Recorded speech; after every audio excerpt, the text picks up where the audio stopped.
Le reportage de la rédaction Mineurs et vaccinés. Les ados de 12-18 ans pourront se faire vacciner à partir du 15 juin prochain. Emmanuel Macron lui-même l'a annoncé hier à l'occasion d'un déplacement dans le Lot. Il a grillé d'ailleurs la politesse au ministre de la Santé qui devait l'annoncer lui-même à 20h et à la Haute Autorité de Santé qui devait donner son avis ce matin. On imagine qu'il ne va pas aller à l'encontre de cette décision d'Emmanuel Macron. Les injections, elles se feront en centre de vaccination avec du Pfizer qui a reçu le feu vert des autorités européennes cette semaine.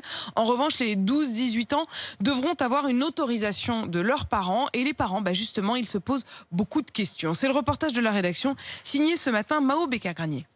Pas question pour Marie-Pierre de vacciner son fils de 16 ans, elle n'en voit pas l'intérêt. Non, je me dis qu'il est jeune, il est en bonne santé, voilà. Elle n'est pas non plus vaccinée et l'idée que son fils se fasse piquer l'inquiète. C'est une lourde responsabilité de décider pour son enfant. Ça se fait très très vite et on est suspicieux. À partir du 15 juin, les adolescents de 12 à 18 ans pourront se faire vacciner et eux sont souvent moins sceptiques que pour Paul, 14 ans. La vaccination est une évidence. Dans tous les cas, un de ces jours, faudra qu'on se fasse vacciner si on veut qu'il n'y ait plus de Covid. Donc oui, autant le faire maintenant. Sa mère Céline, favorable à la vaccination, n'a aucune raison de se méfier du vaccin contre le Covid plus que d'un autre. Nous, les grands, nous sommes fait vacciner, donc pourquoi pas pour les enfants. Comme tout vaccin, vous pouvez avoir aussi des effets secondaires sur tout autre vaccin et pourtant nous les faisons quand même vacciner de leur plus tendre enfance.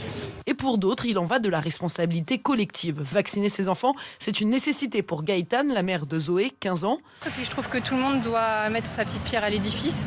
Donc c'est important que tout le monde joue le jeu. Donc dès qu'on nous donne la possibilité, c'est important de le faire. C'est tous ensemble qu'on y arrivera. C'est pas en disant moi j'y vais pas parce que j'ai peur, puis en attendant que les autres le fassent. Les bénéfices sont beaucoup plus intéressants que les risques, explique le docteur Jean-François Corti, lui qui est en charge d'un centre de vaccination à Paris. Il faut mettre en balance le bénéfice-risque entre des risques potentiels d'un vaccin mais qui sont très limités et le fait de pouvoir casser la chaîne de contamination de l'épidémie.